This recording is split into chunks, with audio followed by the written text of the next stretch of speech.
انہوں نے مکہ فتح ہونے کے بعد اسلام قبول کیا۔ اس وقت ان کی عمر 90 سال کے قریب تھی، بینائی جاتی رہی تھی۔ 14 ہجری میں 97 سال کی عمر میں وفات پائی۔ ابو بکر رضی اللہ عنہ کی والدہ کا نام سلمہ بنت صخر تھا۔ ان کی کنیت ام الخیر تھی۔ یہ بھی بنو تیم سے تھی، اپنے شوہر ابو قحافہ کے چچا کی بیٹی تھی۔ انہوں نے نبی کریم صلی اللہ علیہ وسلم کی مدینہ ہجرت سے چند سال پہلے اسلام قبول کیا، لمبی عمر پائی اور ابو قحافہ کے وفات کے کچھ عرصے بعد فوت ہوئیں۔ ابو بکر کے 2 بھائیوں کا ذکر بھی تاریخ کی کتابوں میں ملتا ہے۔ دونوں بچپن میں فوت ہو گئے تھے۔ 2 بہنیں بھی تھیں، ام فروا اور قریبہ۔ ام فروا کی شادی اشعث بن قیس سے اور قریبہ کی شادی مشہور صحابی قیس بن سعد سے ہوئی تھی۔ ابو بکر صدیق رضی اللہ عنہ پیدا ہوئے تو ہر طرف شرک کی تاریکیاں چھائی ہوئی تھیں۔ لوگ پتھر اور لکڑی کے بتوں کی پوجا کرتے تھے۔ ابو بکر بچپن ہی سے ذہین اور بہت نیک تھے۔ ہوش سنبھالا تو ماں باپ کو بتوں کی پوجا کرتے دیکھا، لیکن کسی نے ابو بکر کو بتوں کی پوجا کرتے نہ دیکھا، نہ کسی نے انہیں مجبور کیا۔ اس وقت عرب میں لکھنے پڑھنے کا رواج نہیں تھا، بہت تھوڑے لوگ لکھنا پڑھنا جانتے تھے۔ ابو بکر پڑھے لکھے لوگوں میں سے تھے، شاید انہوں نے بچپن ہی میں لکھنا پڑھنا سیکھ لیا تھا، لڑنے کا طریقہ اور ہتھیاروں کا استعمال بھی سیکھا تھا، اور تجارت کرنے کے گر بھی سیکھ لیے تھے۔ وہ کبھی نشے والی چیز کے قریب نہیں گئے، نہ کسی برے کام میں کبھی حصہ لیا۔ جوان ہوئے تو خوبیاں اور نکھر گئیں۔ 18 سال کی عمر میں تجارت کا پیشہ اختیار کیا۔ وہ یمن، شام اور عراق وغیرہ جاتے، وہاں سے کپڑا خرید کر لاتے اور فروخت کرتے۔ بہت جلد اپنی سچائی اور دیانت کی وجہ سے دوسرے تاجروں کو پیچھے چھوڑ گئے، دولت مند ہو گئے۔ مکے کے رئیسوں میں ان کا شمار ہونے لگا۔ جتنے دولت مند تھے اتنے ہی سخی، نرم دل اور لوگوں کے ہمدرد تھے۔ بھوکوں کو کھانا کھلاتے، ننگوں کو کپڑے پہناتے، بیواؤں اور یتیموں کی مدد کرتے۔ کسی کو مصیبت میں دیکھتے تو فوراً اس کی مدد کو پہنچتے۔ عام لوگوں کے ساتھ بہت محبت اور شفقت سے پیش آتے، کبھی جھوٹ نہیں بولتے تھے، شراب اور بتوں سے نفرت کرتے تھے۔ اس زمانے میں جو بے شمار دوسری برائیاں پھیلی ہوئی تھیں ان سے بھی دور رہتے تھے۔ عربی زبان کے بہت اچھے عالم تھے، کبھی کبھار شعر بھی کہہ لیتے تھے۔ عرب میں یہ بات بہت خوبی کی سمجھی جاتی تھی۔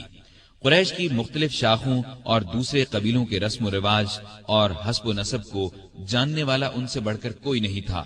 قتل کے مقدمات کے فیصلے وہی کرتے تھے۔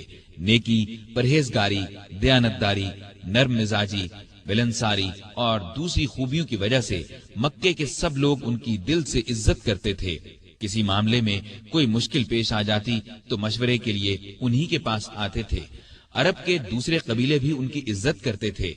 تجارت کے لیے دوسرے ملکوں کا سفر کرتے تو عرب کے اکثر قبیلوں سے واسطہ پڑتا تھا، وہ سب انہیں ایک معزز اور نیک تاجر خیال کرتے تھے۔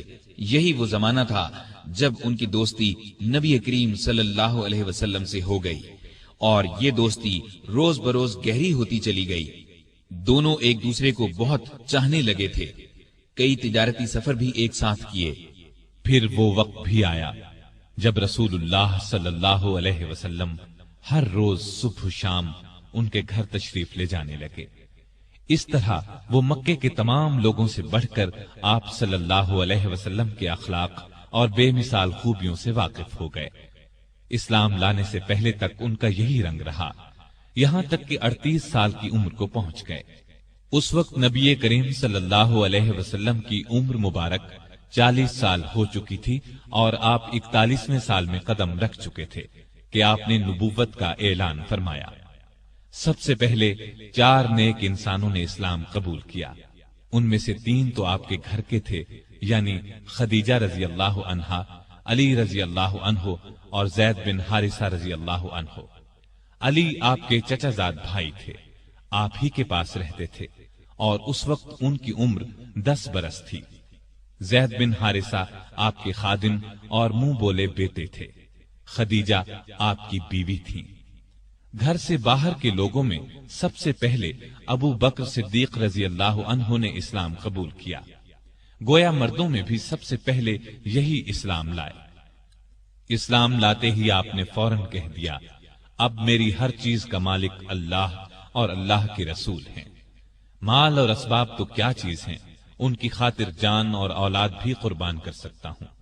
نبوت کا اعلان فرمانے کے بعد نبی صلی اللہ علیہ وسلم نے شروع کے 3 سالوں میں صرف ان سمجھدار لوگوں کو اسلام کی طرف بلایا جن سے یہ امید کی جا سکتی تھی کہ وہ جھگڑا نہیں کریں گے اور اللہ کا سچا دین قبول کر لیں گے۔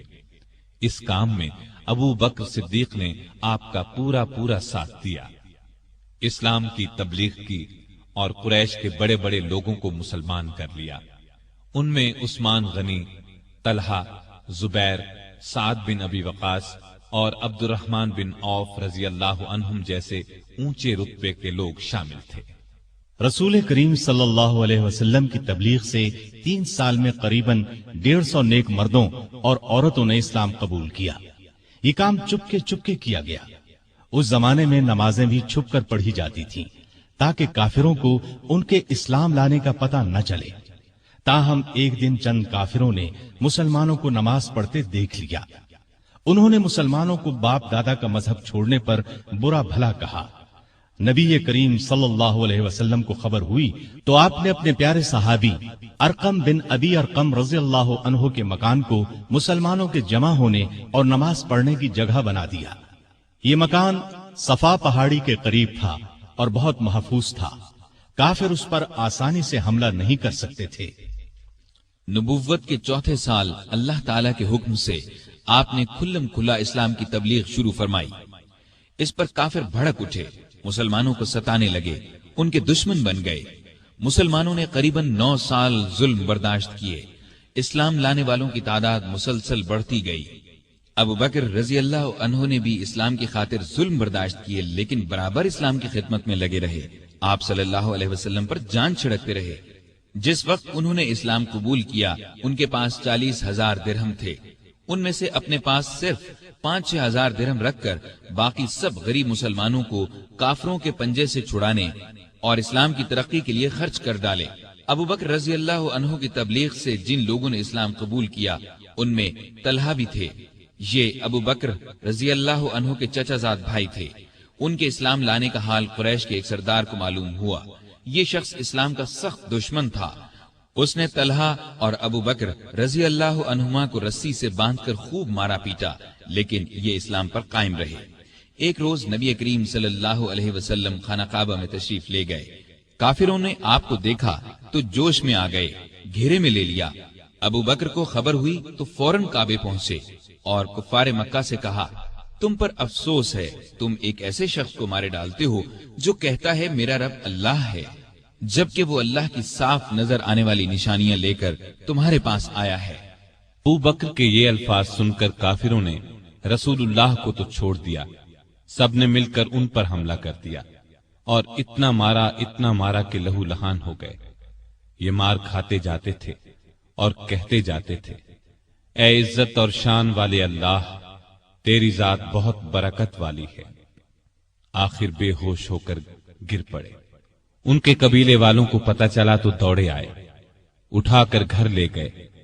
عائشہ رضی اللہ عنہا فرماتی ہیں کہ ابا جان کو زخمی حالت میں گھر لایا گیا تو حالت یہ تھی کہ سر پر جس جگہ ہاتھ لگتا وہاں سے بال جھڑ جاتے۔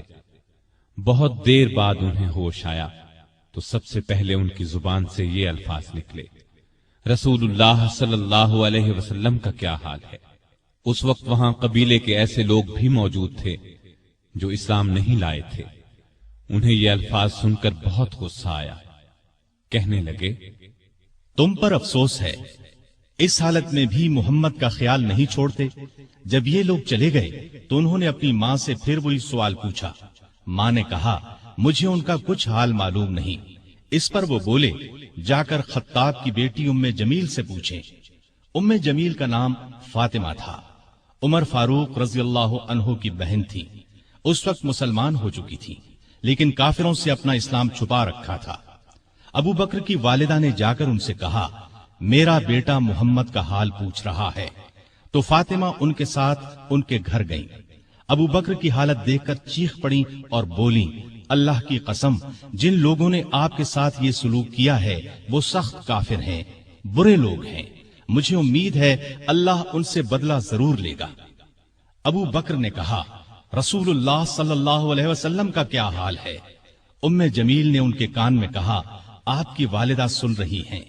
یہ انہوں نے اس لیے کہا کہ ان کی والدہ اس وقت تک ایمان نہیں لائی تھی۔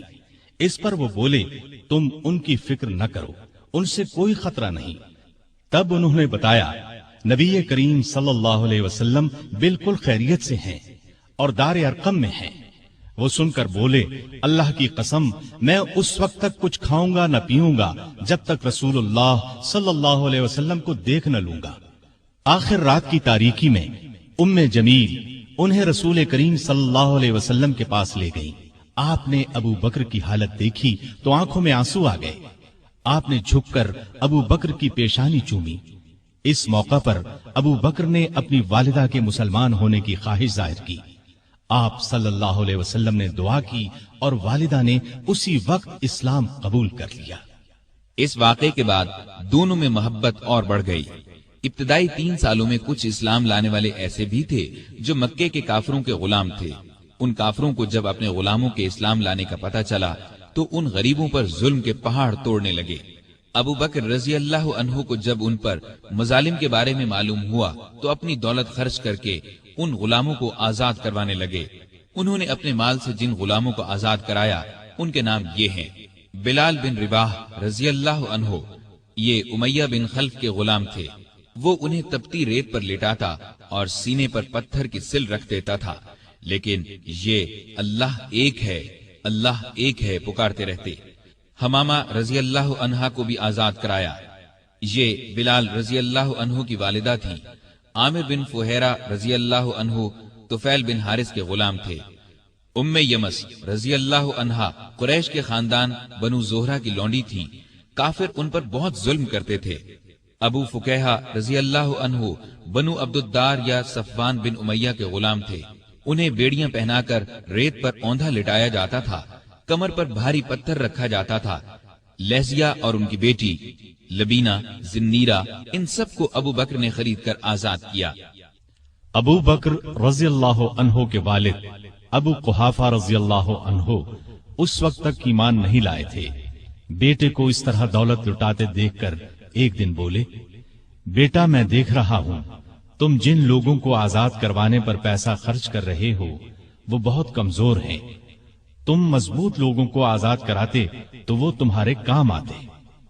اس پر ابو بکر نے جواب دیا، میں نے ان غریبوں کو اپنے فائدے کے لیے نہیں، اللہ کو راضی کرنے کے لیے آزاد کرایا ہے، وہی اس کا بدلہ دے گا۔ یہ بات سن کر ان کے والد خاموش ہو گئے۔ کافروں کا ظلم جب حد سے بڑھا تو نبی کریم صلی اللہ علیہ وسلم نے مسلمانوں کو حبشہ کی طرف ہجرت کرنے کا مشورہ دیا۔ کچھ مسلمان ہجرت کر گئے۔ ابو بکر نے بھی اپنا وطن چھوڑا، لیکن راستے میں قبیلہ قارہ کے سردار ربیہ بن رفیع ملے۔ وہ اپنی امان میں انہیں واپس مکے لے آئے، اس لیے کہ وہ ابو بکر کو بہت پسند کرتے تھے۔ مکے میں داخل ہو کر ربیہ نے اعلان کر دیا کہ ابو بکر ان کی پناہ میں ہیں۔ قریش نے اس شرط پر ان کی پناہ منظور کر لی کہ ابو بکر اپنے گھر کے اندر جس طرح چاہیں عبادت کریں، گھر سے باہر نہ کریں، نہ اونچی آواز سے قرآن پڑھیں۔ انہوں نے یہ بات مان لی، لیکن ان کا دل بہت نرم تھا۔ جب گھر میں قرآن پڑھتے تو بے اختیار رونے لگتے۔ ان کے رونے کی آواز سن کر لوگ گھروں سے نکل آتے، راستہ چلتے لوگ رک جاتے اور قرآن سننے لگتے۔ مکے کے کافروں نے جب یہ دیکھا تو ربیہ سے شکایت کی۔ ربیہ نے ان کی شکایت ابو بکر کے آگے رکھی۔ اس پر ابو بکر نے ان کی پناہ واپس کر دی اور فرمایا، میں اپنے اللہ کی پناہ پر راضی ہوں۔ ربیہ نے جا کر کفار سے کہا کہ ابو بکر نے میری پناہ واپس کر دی ہے، اب تم جانو وہ جانے۔ بعد میں یہ ربیہ بن رفیع مسلمان ہو گئے تھے۔ ان کی کنیت ابن داغینہ تھی۔ عرب کے مسلمان بہادروں میں ان کا شمار ہوا۔ اب ابو بکر رضی اللہ عنہ پہلے کی طرح اسلام کی تبلیغ کرنے لگے۔ رسول اللہ صلی اللہ علیہ وسلم کی حمایت میں ہر وقت جان ہتھیلی پر لیے رہتے۔ کافروں نے کئی بار انہیں شدید تکالیف پہنچائی۔ ایک دفعہ نبی کریم صلی اللہ علیہ وسلم خانہ کعبہ میں نماز پڑھ رہے تھے۔ ایک کافر عقبہ بن ابی معیط نے آپ کی گردن مبارک میں چادر ڈال کر بل دینا شروع کیے۔ وہ آپ کا گلا گھونٹنا چاہتا تھا۔ ابو بکر دوڑ کر وہاں پہنچے، عقبہ کو دھکا دے کر ہٹایا اور بولے، تم ایک ایسے شخص کی جان لینا چاہتے ہو جو یہ کہتا ہے میرا رب اللہ ہے۔ اس پر عقبہ اور دوسرے کافروں نے ابو بکر کو مار مار کر ادموا کر ڈالا۔ ایسے اور کئی موقعوں پر نبی کریم صلی اللہ علیہ وسلم کی حفاظت کے لیے سینہ تان کر کھڑے ہو گئے، خود مار کھا لی تاکہ آپ صلی اللہ علیہ وسلم کو تکلیف نہ پہنچے۔ نبوت کے 12ویں سال معراج کا واقعہ پیش آیا۔ صبح کے وقت جب رسول اللہ صلی اللہ علیہ وسلم نے ابو جہل وغیرہ کے سامنے یہ واقعہ بیان فرمایا تو وہ مذاق اڑانے لگے اور ابو بکر کے پاس گئے اور کہا کہ دیکھو تمہارے صاحب کیسی باتیں کر رہے ہیں۔ اس پر انہوں نے جواب دیا، اگر محمد صلی اللہ علیہ وسلم نے یہ باتیں کہی ہیں تو ان کے سچا ہونے میں مجھے ذرہ بھر شک نہیں، کیونکہ سچ کے سوا آپ کی زبان مبارک پر کوئی بات نہیں آتی۔ پھر خود آپ کے پاس آئے اور پوچھا، اے اللہ کے رسول صلی اللہ علیہ وسلم، کیا واقعی آپ نے ایسا فرمایا ہے؟ آپ نے فرمایا ہاں۔ یہ سنتے ہی ابو بکر نے عرض کیا، جو کچھ آپ نے فرمایا میں اس پر ایمان لاتا اور تصدیق کرتا ہوں کہ آپ بالکل سچے ہیں۔ ابو بکر کو صدیق کا لقب اسی لیے ملا کہ انہوں نے اس موقع پر اور دوسرے موقعوں پر بھی ہمیشہ رسول اللہ صلی اللہ علیہ وسلم کی تصدیق کی اور آپ کی نبوت کی گواہی دی۔ پھر جب کافروں نے نبی کریم صلی اللہ علیہ وسلم کو قتل کرنے کا منصوبہ تیار کر لیا تو اللہ تعالیٰ نے آپ کو ہجرت کی اجازت دے دی۔ آپ ابو بکر کے پاس آئے اور انہیں بتایا، مجھے ہجرت کی اجازت مل گئی ہے۔ یہ سن کر ابو بکر نے عرض کیا، میرے ماں باپ آپ پر قربان ہوں، کیا مجھے بھی آپ کے ساتھ چلنے کی اجازت ہے؟ آپ نے فرمایا ہاں۔ یہ سن کر ابو بکر اتنے خوش ہوئے کہ رونے لگے۔ عائشہ رضی اللہ عنہا فرماتی ہیں کہ اس روز مجھے پہلی بار معلوم ہوا کہ کوئی شخص حد سے زیادہ خوشی سے بھی رونے لگتا ہے۔ پھر ابو بکر نے عرض کیا، مجھے اندازہ تھا کہ آپ ہجرت کریں گے، اس لیے میں نے 2 اونٹنیوں کو کھلا پلا کر تیار کر رکھا ہے، ان میں سے ایک آپ لے لیں۔ آپ نے فرمایا لیکن میں قیمت دے کر لوں گا۔ ابو بکر خاموش ہو گئے۔ رات ہوئی تو آپ علی رضی اللہ عنہ کو اپنے بستر پر لٹا کر گھر سے نکلے۔ اللہ تعالیٰ نے کفار کو اس وقت اندھا کر دیا، وہ ننگی تلواریں لیے گھر کو گھیرے کھڑے تھے کہ جو ہی آپ باہر نکلیں گے کام تمام کر دیں گے۔ آپ قرآن مجید کی آیات پڑھتے ہوئے باہر نکل آئے، سیدھے ابو بکر کے گھر پہنچے۔ وہ پہلے ہی تیار بیٹھے تھے۔ رخصت سے پہلے انہوں نے اپنے بیٹے کو ہدایت کی کہ رات کو آ کر خبریں سنانا، ہم فلاں جگہ ٹھہریں گے۔ اپنے خادم عامر بن فہیرہ کو ہدایت دی کہ وہ روزانہ کی طرح بکریاں چرائے اور رات کو ان کا دودھ ہمیں دے جایا کرے۔ پھر ابو بکر گھر میں موجود تمام نقدی ساتھ لے کر نکل پڑے۔ راستے میں ابو بکر کبھی آپ کے آگے ہو جاتے اور کبھی پیچھے۔ آپ صلی اللہ علیہ وسلم نے وجہ پوچھی تو عرض کیا، جب مجھے خطرہ ہوتا ہے کہ آگے سے کوئی دشمن نہ آ جائے تو آپ کے آگے چلنے لگتا ہوں، پیچھے سے کوئی خطرہ محسوس کرتا ہوں تو پیچھے ہو جاتا ہوں۔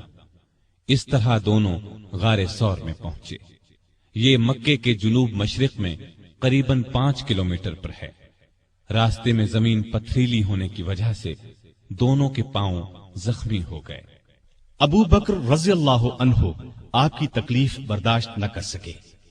آپ صلی اللہ علیہ وسلم کو بمشکل اپنے ساتھ لے کر غار ثور جو بہت بلندی پر تھا پہنچے۔ پہلے ابو بکر اندر داخل ہوئے، غار کو صاف کیا، غار میں جو سوراخ نظر آئے ان کو اپنی چادر پھاڑ کر بند کیا۔ غار میں 2 سوراخ باقی بچ رہے جن کے لیے چادر نہیں بچی تھی۔ ابو بکر رضی اللہ عنہ نے ان دونوں پر اپنے پاؤں رکھ دیے۔ پھر رسول اللہ صلی اللہ علیہ وسلم سے عرض کی کہ اندر تشریف لائیں۔ آپ صلی اللہ علیہ وسلم اندر تشریف لے گئے اور ابو بکر کی آغوش میں سر رکھ کر سو گئے۔ ادھر ابو بکر رضی اللہ عنہ کے پاؤں میں کسی چیز نے ڈس لیا۔ ابو بکر نے بڑے صبر سے تکلیف برداشت کی، لیکن ہلے نہیں کہ کہیں آپ کی آنکھ نہ کھل جائے۔ لیکن جب تکلیف حد سے بڑھی تو ان کے آنسو رسول اللہ صلی اللہ علیہ وسلم کے چہرے پر ٹپک گئے۔ آپ کی آنکھ کھل گئی۔ آپ نے فرمایا، ابو بکر تمہیں کیا ہوا؟ عرض کی، میرے ماں باپ آپ پر قربان، مجھے کسی چیز نے ڈس لیا ہے۔ رسول اللہ صلی اللہ علیہ وسلم نے اس پر اپنا لعاب دہن لگا دیا۔ زہر کا اثر فوراً دور ہو گیا اور تکلیف جاتی رہی۔ یہاں دونوں حضرات نے 3 راتیں چھپ کر گزاری۔ تلاش کرنے والے اس دوران میں غار ثور تک پہنچ گئے۔ ابو بکر کی نظر ان پر پڑی تو گھبرائے اور کہا، اے اللہ کے نبی، اگر ان میں سے کوئی شخص محض اپنی نگاہ نیچی کر دے تو ہمیں دیکھ لے گا۔ نبی کریم صلی اللہ علیہ وسلم نے فرمایا، ابو بکر، ایسے 2 آدمیوں کے بارے میں تمہارا کیا خیال ہے جن کا تیسرا اللہ ہے؟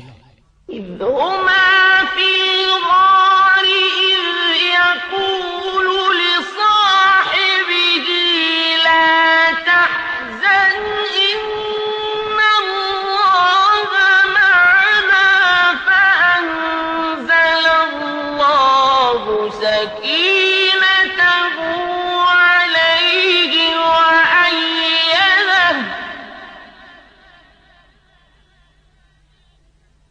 وأيده بجنود لم تروها وجعل كلمة الذين كفروا السفلى وكلمة الله هي العليا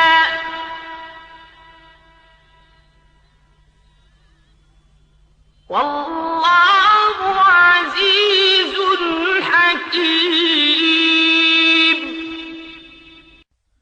اس وقت اللہ نے کافروں کی آنکھوں پر پردہ ڈال دیا، وہ غار کے اندر نہ دیکھ سکے۔ آپ نے 3 راتیں اور 3 دن غار میں قیام فرمایا۔ عامر بن فہیرہ دودھ پہنچاتے رہے، آپ کی بیٹی اسما رات کو کھانا پہنچاتی رہی، اور عبداللہ رضی اللہ عنہ دن بھر کی خبریں بھی سناتے رہے۔ گویا ابو بکر کا گھرانہ خدمت میں لگا رہا۔ تیسری رات غار سے روانہ ہوئے، عامر ساتھ چلے۔ عبداللہ اریقت نامی ایک شخص کو اجرت پر راستہ دکھانے کے لیے ساتھ لے لیا۔ اس طرح یہ آگے چلے۔ ادھر مکے کے کافر آپ کی تلاش میں نکلے، کیونکہ گھر میں انہیں علی رضی اللہ عنہ ملے تھے۔ پہلے وہ ابو بکر رضی اللہ عنہ کے گھر پہنچے، وہ وہاں نہ ملے تو کافروں نے اعلان کیا، جو شخص محمد یا ابو بکر کو پکڑ کر لائے گا اسے ہر ایک کے بدلے 100 اونٹ انعام میں دیے جائیں گے۔ قبیلہ بنو مدلج کا سردار سراقہ یہ اعلان سن کر ہتھیار لگا کر آپ کی تلاش میں گھوڑے پر روانہ ہوا۔ یہ بڑے ڈیل ڈول کا اور بہادر شخص تھا۔ تلاش کرتے کرتے ان حضرات کے نزدیک پہنچ گیا، لیکن گھوڑے نے ٹھوکر کھائی، زمین پر گرا، دوبارہ سیدھا ہوا، پھر گرا۔ ادھر ابو بکر مڑ مڑ کر اس کی طرف دیکھ رہے تھے۔ بولے، اے اللہ کے رسول، ہمارا پیچھا کرنے والا بہت قریب آ گیا ہے۔ اس پر نبی کریم صلی اللہ علیہ وسلم نے فرمایا، لا تحزن ان اللہ معنا، غم نہ کر، اللہ ہمارے ساتھ ہے۔ اس کے ساتھ ہی سراقہ کا گھوڑا زمین میں دھنس گیا۔ یہ دیکھ کر وہ پکارا، مجھے معاف کر دیجئے، میں آپ کو کوئی تکلیف نہیں پہنچاؤں گا۔ آپ نے دعا کی، گھوڑا نکل آیا، سراقہ نزدیک آیا، کافروں کے اعلان کے بارے میں بتایا۔ آپ نے اسے جانے کی اجازت دے دی اور اس سے کہا، ہمارے بارے میں کسی کو نہ بتانا۔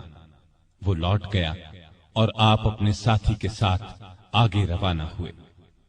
ادھر یثرب یعنی مدینہ کے لوگوں کو اطلاع مل چکی تھی، وہ آپ کا بے چینی سے انتظار کر رہے تھے۔ آپ 8 دن تک سفر کے بعد قباء کے قریب پہنچے۔ قباء مدینے سے 4 کلومیٹر کے فاصلے پر جنوب مغرب میں ایک گاؤں تھا۔ لوگوں کو آپ کی آمد کی خبر ملی تو اللہ اکبر کے نعرے لگاتے امٹ پڑے۔ ادھر رسول کریم صلی اللہ علیہ وسلم اور ابو بکر رضی اللہ عنہ سواری سے اتر کر ایک درخت کے نیچے بیٹھ گئے تھے۔ لوگ ابو بکر کو سلام کرتے رہے۔ اس لیے کہ ان کے سر اور داڑھی کے بال سفید ہو گئے تھے۔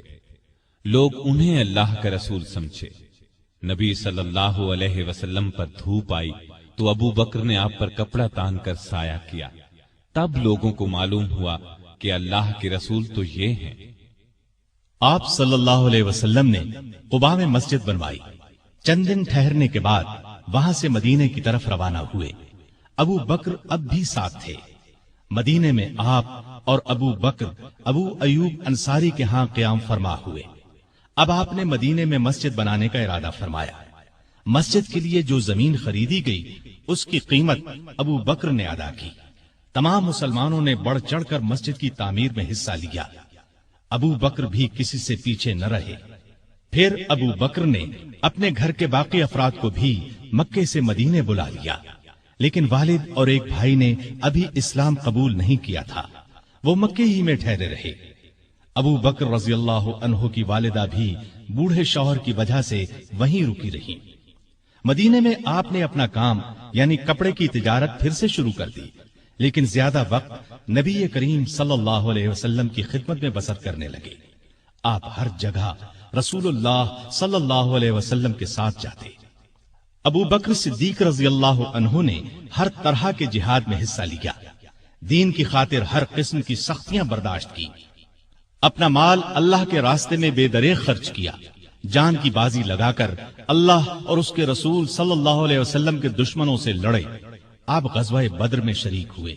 اس لڑائی سے پہلے آپ نے پرجوش انداز میں مسلمانوں سے کہا، ہم آخری دم تک لڑیں گے۔ میدان جنگ میں نبی کریم صلی اللہ علیہ وسلم بہت دیر تک دعا کرتے رہے تو ابو بکر کا دل بھر آیا اور انہوں نے یہ الفاظ کہے، اے اللہ کے رسول، اب بس کیجئے، آپ بہت دعا مانگ چکے، اللہ آپ سے کیا ہوا وعدہ ضرور پورا فرمائے گا۔ لڑائی کے دوران جو کافر آپ صلی اللہ علیہ وسلم کی طرف بڑھتا، ابو بکر فوراً اس پر حملہ آور ہوتے۔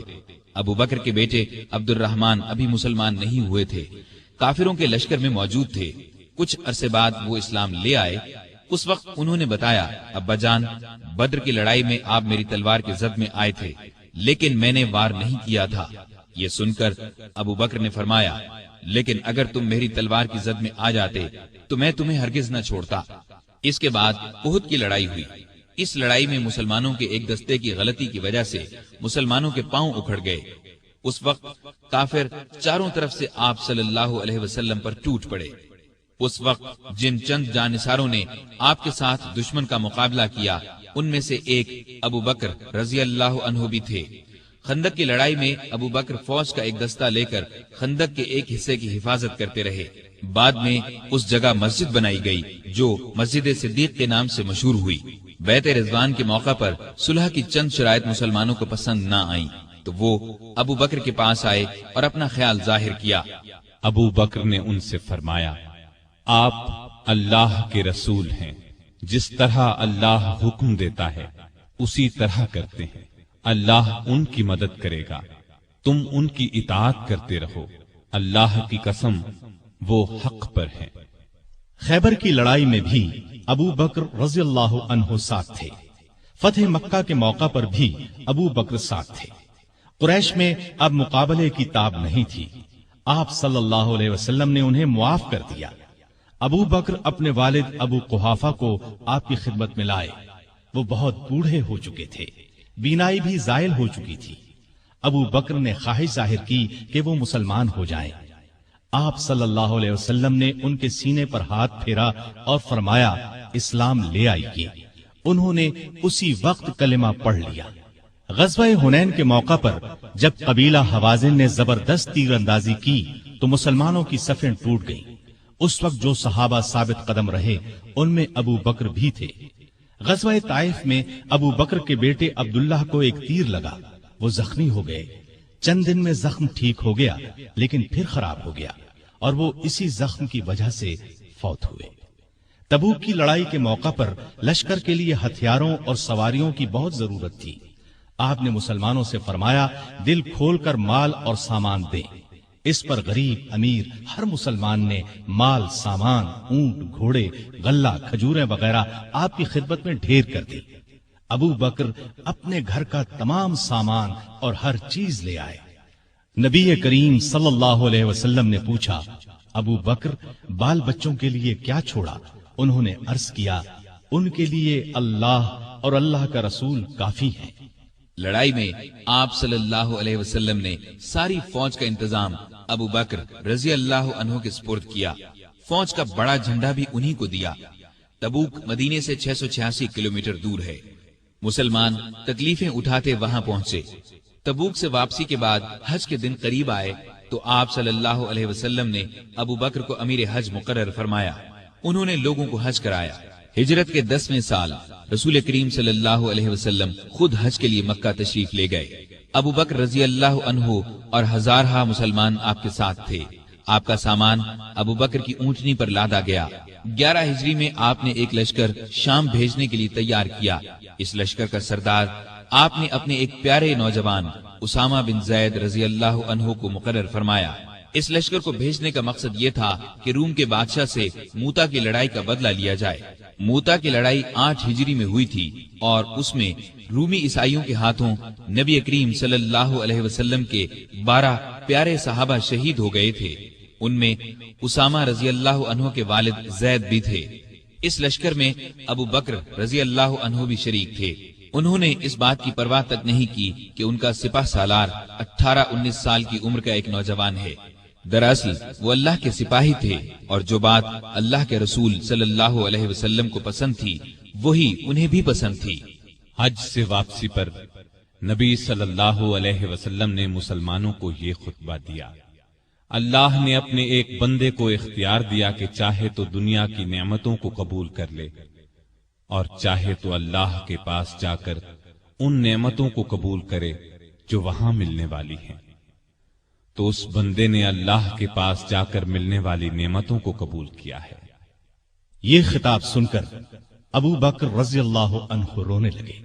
وہ سمجھ گئے کہ یہ آپ صلی اللہ علیہ وسلم نے اپنے بارے میں فرمایا ہے۔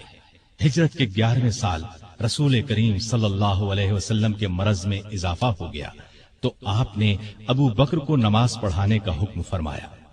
ابو بکر نمازیں پڑھانے لگے۔ اس دوران میں ایک صبح آپ کو افاقہ محسوس ہوا تو آپ سہارا لے کر مسجد میں تشریف لے آئے۔ ابو بکر نے پیچھے ہٹنا چاہا تو آپ نے اشارے سے فرمایا اپنی جگہ پر رہو۔ پھر آپ نے ان کے ساتھ بیٹھ کر نماز ادا کی۔ ہجرت کے 11ویں سال 12 ربیع الاول بروز پیر آپ صلی اللہ علیہ وسلم نے رحلت فرمائی۔ وہ دن ابو بکر کی زندگی کا سب سے بڑے صدمے کا دن تھا۔ انہوں نے نبی کریم صلی اللہ علیہ وسلم کی پیشانی کو بوسہ دیا اور فرمایا، میرے ماں باپ آپ پر قربان، اللہ آپ پر 2 موتیں جمع نہیں کرے گا۔ جو موت اللہ نے آپ کے لیے لکھ دی وہ آ چکی، اب آپ پر کبھی موت نہیں آئے گی۔ اس وقت صحابہ کی حالت بہت نازک تھی۔ سیدنا عمر فاروق رضی اللہ عنہ ننگی تلوار لیے اعلان کرتے نظر آئے، جو شخص یہ کہے گا کہ رسول اللہ صلی اللہ علیہ وسلم نے وفات پائی میں اسے جان سے مار ڈالوں گا۔ ابو بکر نے ان کی یہ تقریر سنی تو فرمایا، اے عمر سنبھلو اور چپ ہو جاؤ۔ پھر آپ نے لوگوں کے سامنے تقریر کی، لوگو، جو شخص محمد صلی اللہ علیہ وسلم کو پوچھتا تھا وہ جان لے کہ محمد صلی اللہ علیہ وسلم وفات پا گئے ہیں، اور جو اللہ کو پوچھتا تھا وہ سمجھ لے کہ اللہ زندہ ہے، وہ کبھی نہیں مرے گا۔ ان الفاظ کے بعد آپ نے قرآن مجید کی یہ آیت تلاوت فرمائی، صلی اللہ علیہ وسلم صرف رسول ہی ہیں، ان سے پہلے بہت سے رسول آ چکے ہیں۔ کیا اگر ان کا انتقال ہو جائے یا شہید ہو جائیں تو تم اسلام سے اپنی ایڑیوں کے بل پھر جاؤ گے؟ اور جو کوئی پھر جائے اپنی ایڑیوں پر تو ہرگز اللہ تعالیٰ کا کچھ نہ بگاڑے گا۔ ان قریب اللہ تعالیٰ شکر گزاروں کو نیک بدلہ دے گا۔ ابو بکر رضی اللہ عنہ کی تقریر سن کر لوگوں کو یقین آ گیا کہ رسول اللہ صلی اللہ علیہ وسلم واقعی ان سے جدا ہو چکے ہیں۔ آپ کی وفات کے بعد مسلمانوں نے متفقہ طور پر جناب ابو بکر صدیق کو خلیفہ چن لیا۔ خلیفہ بنائے جانے کے بعد انہوں نے یہ خطبہ دیا، لوگو، اللہ کی قسم میں نے کبھی تمہارا امیر بننے کی خواہش نہیں کی، تم نے ایک ایسا بوجھ مجھ پر ڈال دیا ہے جس کے اٹھانے کی طاقت میں اپنے اندر نہیں پاتا، اور اللہ کی مدد کے بغیر اس کو نہیں سنبھال سکتا۔ میں تم سے بہتر نہیں، اگر سیدھے راستے پر چلوں تو میری مدد کرنا، اور اگر غلطی کروں تو مجھے درست کر دینا۔ یاد رکھو، سچائی امانت ہے اور جھوٹ خیانت۔ تم میں سے جو کمزور ہے وہ میرے نزدیک طاقتور ہے، یہاں تک کہ اس کا حق دلوا دوں، اور تم میں سے جو طاقتور ہے وہ میرے نزدیک کمزور ہے، یہاں تک کہ اس سے دوسروں کا حق وصول کر لوں۔ جو قوم اللہ کی راہ میں جہاد چھوڑ دیتی ہے وہ ذلیل کر دی جاتی ہے، اور جس قوم میں بے حیائی پھیل جاتی ہے اس پر اللہ کا عذاب نازل ہوتا ہے۔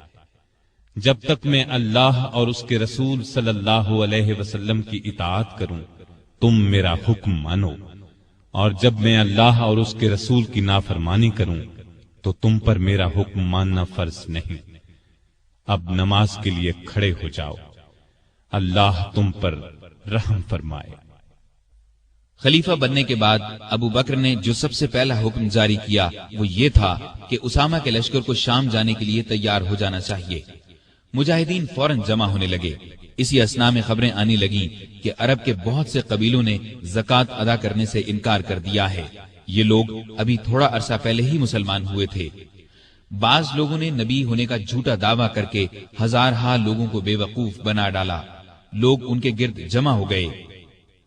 یہ حالات دیکھ کر بعض صحابہ نے سیدنا صدیق اکبر کو مشورہ دیا کہ ان حالات میں اسامہ کے لشکر کو بھیجنا مناسب نہیں، بہتر یہ ہے کہ اس کو روک دیا جائے تاکہ دشمن مدینے پر حملہ کریں تو ان کا مقابلہ کیا جا سکے۔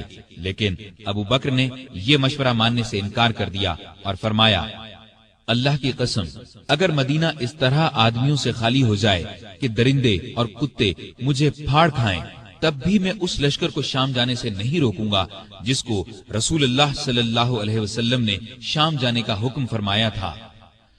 اب بعض صحابہ نے یہ مشورہ دیا کہ لشکر کا سپہ سالار نو عمر اسامہ کی جگہ کسی عمر رسیدہ تجربہ کار صحابی کو بنا دیا جائے۔ یہ سن کر ابو بکر کو غصہ آ گیا۔ انہوں نے فرمایا، یہ تم کیسا مشورہ دے رہے ہو؟ جس شخص کو رسول اللہ صلی اللہ علیہ وسلم نے لشکر کا امیر بنایا، میں اس کی جگہ کسی اور کو امیر مقرر کروں، ایسا ہرگز نہیں ہوگا۔ پھر ابو بکر رضی اللہ عنہ لشکر کو رخصت کرنے کے لیے خود مدینے سے باہر مقام جرف پر پہنچے، دور تک انہیں چھوڑنے گئے۔ اسامہ گھوڑے پر سوار تھے اور ابو بکر ان کے ساتھ پیدل چل رہے تھے۔ اسامہ نے عرض کیا، اے رسول اللہ کے خلیفہ، یا تو آپ بھی گھوڑے پر سوار ہو جائیں یا مجھے گھوڑے سے اتر کر پیدل چلنے دیں۔ ابو بکر نے فرمایا، نہ تو میں سوار ہوں گا نہ تمہیں گھوڑے سے اترنے دوں گا۔ اگر کچھ دیر کے لیے میرے قدموں پر اللہ کی راہ کا غبار پڑ جائے تو اس سے میری شان میں کوئی کمی نہیں آ جائے گی۔ پھر آپ نے لشکر کو رخصت کیا، انہیں دعا دی۔ اسامہ کا یہ لشکر شام کے عیسائیوں کو سزا دے کر قریباً 70 دن بعد واپس لوٹا۔ نبی صلی اللہ علیہ وسلم کی وفات کے بعد کچھ قبیلے اسلام سے پھر گئے، کچھ نے زکوٰۃ دینے سے انکار کر دیا اور کچھ نے جھوٹی نبوت کا اعلان کر دیا۔ یہ سب ارتدادی فتنے تھے، یعنی یہ مرتد ہو گئے تھے۔ ابو بکر رضی اللہ عنہ نے ان سب کے خلاف جہاد کیا۔ پہلے آپ نے زکوٰۃ نہ دینے والوں سے جنگ کی، انہیں شکست دی۔ پھر خالد بن ولید اور دوسرے سپاہ سالاروں کے لشکر جھوٹے نبیوں کی طرف روانہ کیے۔ مسیلمہ کذاب سب سے بڑا جھوٹا نبی تھا۔ خالد بن ولید کے لشکر نے اسے شکست فاش دی۔ اس لڑائی کو یمامہ کی لڑائی کہا جاتا ہے۔ مسیلمہ بھی اس جنگ میں مارا گیا۔ 10,000 مرتد ہلاک ہوئے۔ مسلمانوں کے لشکر میں سے 1,000 شہید ہوئے۔ اس طرح مرتدوں کی کمر ہمیشہ کے لیے ٹوٹ گئی، ہر طرف امن قائم ہو گیا، اور یہ سب ابو بکر کی غیر معمولی ایمانی طاقت، ہمت اور شجاعت کی وجہ سے ممکن ہوا۔ اس کے بعد آپ کا ایک خاص کارنامہ یہ ہے کہ آپ نے قرآن کو ایک جگہ جمع کروایا، کیونکہ اس وقت قرآن مجید مختلف جگہوں پر لکھا ہوا تھا۔ یمامہ کی لڑائی میں سینکڑوں حفاظ صحابہ شہید ہو گئے تھے، اس لیے ضرورت محسوس ہوئی کہ قرآن کو ایک جگہ جمع کر دیا جائے، چنانچہ یہ کام کیا گیا۔ اس کے بعد ابو بکر روم اور ایران کی طرف متوجہ ہوئے۔ روم اور ایران اس وقت دنیا کی دو بڑی سلطنتیں تھیں۔ روم والے عیسائی تھے اور ایران کے لوگ مجوسی یعنی آگ کو پوجتے تھے۔ دونوں ہی مسلمانوں کے دشمن تھے۔ نبی کریم صلی اللہ علیہ وسلم نے اپنی زندگی مبارک میں آس پاس کے ملکوں کے بادشاہوں کے نام اسلام کے پیغامات ارسال فرمائے تھے۔ ایک خط ایران کے بادشاہ خسرو پرویز کو بھی بھیجا گیا تھا۔ اس نے آپ کا خط پھاڑ دیا تھا۔ آپ نے یہ خبر سن کر فرمایا تھا، اللہ اس کے ملک کے ٹکڑے ٹکڑے کرے۔ پھر خسرو پرویز کے بیٹے نے اسے قتل کر ڈالا۔ اس کے بعد ایرانی آپس میں لڑنے لگے۔ ایسے میں ابو بکر رضی اللہ عنہ خلیفہ بن گئے تو انہوں نے خالد بن ولید کو سپہ سالار بنا کر ایران کی طرف روانہ کیا۔ خالد بن ولید رضی اللہ عنہ کی ایرانیوں سے 15 کے قریب لڑائیاں ہوئیں۔ ان سب میں اللہ نے انہیں فتح عطا کی۔ اس کے بعد روم کی باری آئی۔ روم کی طرف 4 لشکر روانہ کیے۔ ان کے سپہ سالار ابو عبیدہ بن جراح، یزید بن ابی سفیان، شرحبیل بن حسنہ اور عمر بن عاص مقرر فرمائے۔ ان چاروں لشکروں میں 27,000 کے قریب مجاہدین تھے۔ یہ چاروں مختلف راستوں سے شام پر حملہ آور ہوئے۔ ساتھ ہی ابو بکر نے خالد بن ولید کو حکم بھیجا کہ وہ بھی ان لشکروں کی مدد کے لیے پہنچے۔ خالد بن ولید شام کے اسلامی لشکر سے آ ملے اور کمان اپنے ہاتھ میں لے لی۔ ادھر رومیوں کا بڑا لشکر اجنادین کے مقام پر جمع ہوا۔ خالد بن ولید نے ان کا رخ کیا اور انہیں بہت بڑی شکست دی۔ اجنادین سے شکست کھا کر رومی یرموک میں جمع ہوئے۔ یہاں بھی زبردست جنگ ہوئی۔ یہ لڑائیاں ابھی جاری تھیں کہ سیدنا ابو بکر رضی اللہ عنہ بیمار ہو گئے۔ پہلے انہیں تیز بخار ہوا، سخت کمزوری کی وجہ سے مسجد میں نہ آ سکے۔ سیدنا عمر رضی اللہ عنہ کو نمازیں پڑھانے کا حکم دیا۔ جب حالت اور بگڑی تو وصیت فرمائی، میرے بعد خلیفہ عمر ہوں گے۔ یہ وصیت سن کر بعض صحابہ نے عرض کی، عمر کے مزاج میں سختی ہے۔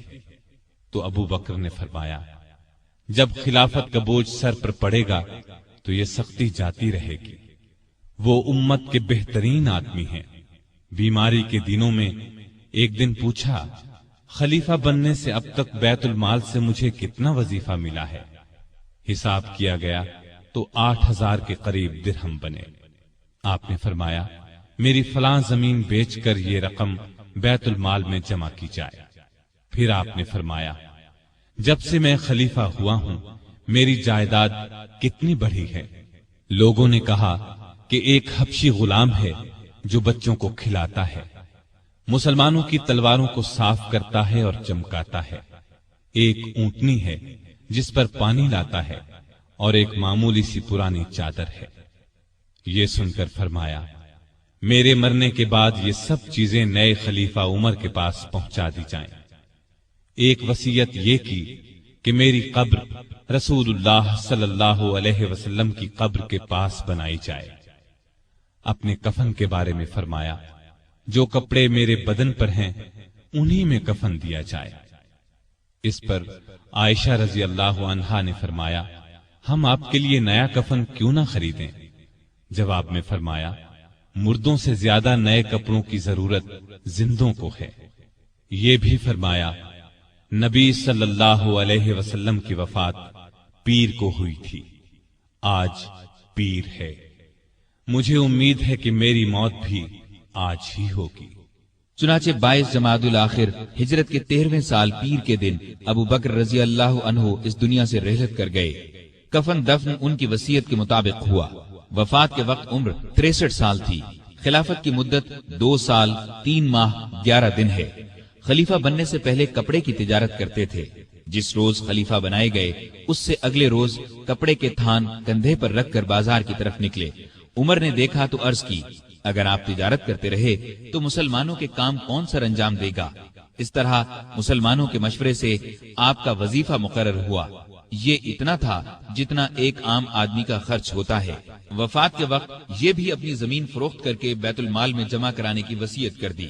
اس وصیت کے مطابق جب یہ رقم بیت المال میں جمع کرانے کے لیے سیدنا عمر فاروق کی خدمت میں لائی گئی تو عمر رو پڑے۔ آپ کی شکل نورانی، قد درمیانہ، جسم دبلا پتلا، رنگ گورا تھا۔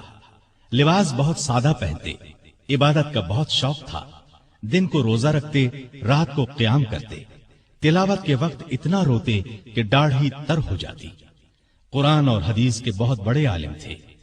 آپ سے مروی 42 احادیث ہیں۔ لکھنا پڑھنا بھی جانتے تھے۔ مختلف اوقات میں 5 شادیاں کی، 3 بیٹے اور 3 بیٹیاں تھیں۔ ان کے نام یہ ہیں: عبداللہ، عبد الرحمن، محمد، اسما، عائشہ اور ام کلثوم رضی اللہ عنہم۔ گھر والوں سے بہت محبت کرتے تھے، لیکن سب سے زیادہ نبی کریم صلی اللہ علیہ وسلم سے محبت کرتے تھے۔ اس محبت کا الفاظ میں بیان ناممکن ہے۔ ہر وقت اپنی جان نبی کریم صلی اللہ علیہ وسلم پر قربان کرنے کے لیے تیار رہتے تھے۔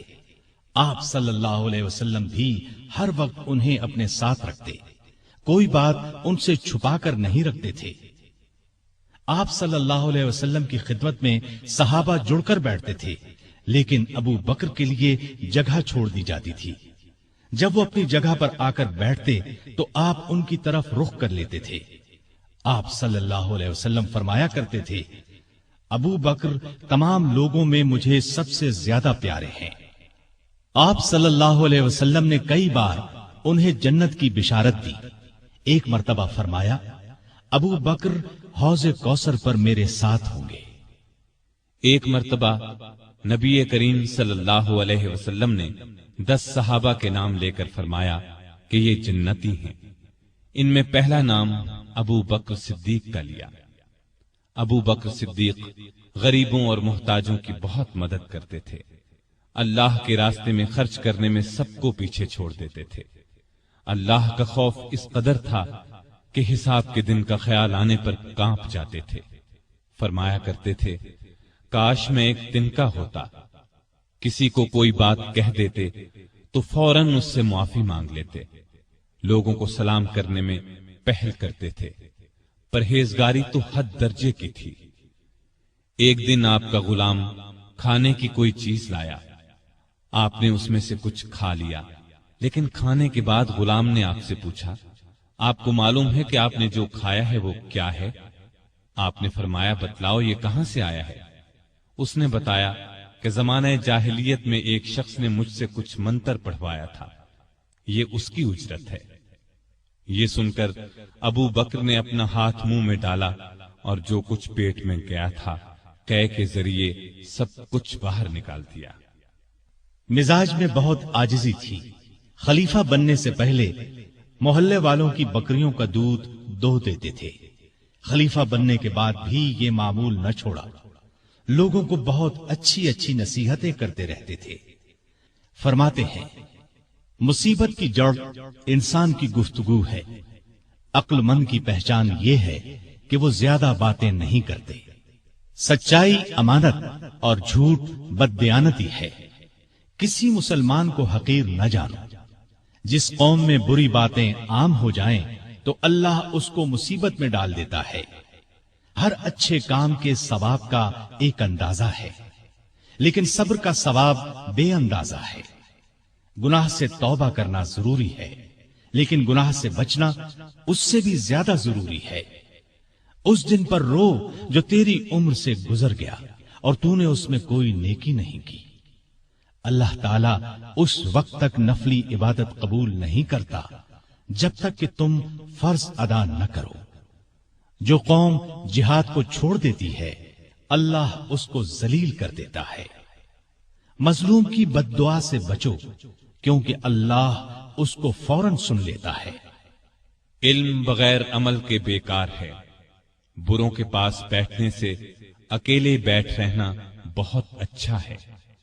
دوائیں کھا کھا کر صحت مند نہیں بنا جا سکتا۔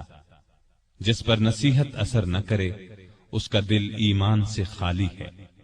مسکین اور محتاج کو عاجزی اور ادب سے خیرات دو، اس لیے کہ خوشی سے خیرات دینا اس کے قبول ہونے کی نشانی ہے۔ اللہ سے شرم کرو۔ ہر کام کرتے وقت یاد رکھو اللہ تمہیں دیکھ رہا ہے۔ بڑائی پرہیزگاری میں ہے اور عزت عاجزی میں۔